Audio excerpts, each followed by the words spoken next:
Hello, everybody. What's up, and welcome back. If you're new here, I'm Liz, and today we're going to be talking about another 27 Club member. Today we're going to be discussing Mia Zapata. So for this week's 27 Club member, obviously we're covering Mia Zapata. So known for her lead singer role in the punk band The Gits, Mia Zapata was an American musician, and she and The Gits basically were around during Seattle's music, like grunge punk wave. When you think of Seattle, like you think of Hole and Nirvana, and you think of like Pearl Jam and Presidents of the United States. You think of all of these punk bands that were around in like the late 80s, early 90s.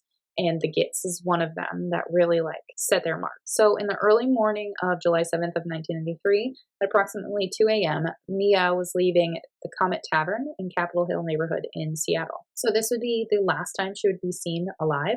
Prior to the discovery of her body would be discovered at around 3:30 a.m. that same morning near 24th Ave South and South Washington Street intersection.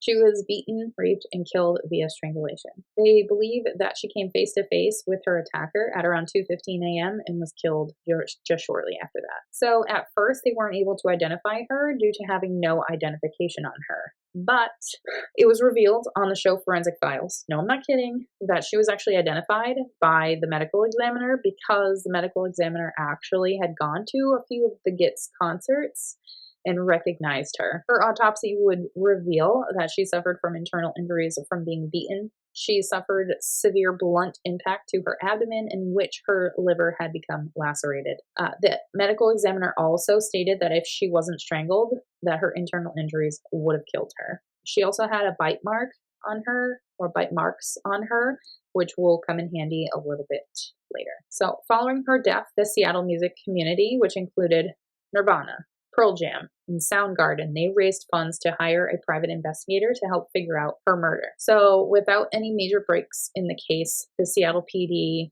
would state in 1998 that they weren't actively investigating this case because it had gone cold. But thankfully for us, 2003, via DNA evidence, early stages of DNA evidence, the arrest of Jesus Mezquia was made due to his saliva matching saliva found on one of the bite marks left on her body. This DNA evidence was kept in cold storage until they would be able to run it through CODIS. Now, his DNA was in CODIS due to an arrest for burglary, domestic abuse, that happened in 2002 in Florida. He would be convicted in 2004, and he would ultimately be sentenced to 37 years in prison. Now, following her murder, her friends created a self-defense group called Home Alive. Home Alive also organized many benefit concerts and released albums that had participation from bands such as Heart, Soundgarden, Pearl Jam, Presidents of the United States of America, and Nirvana.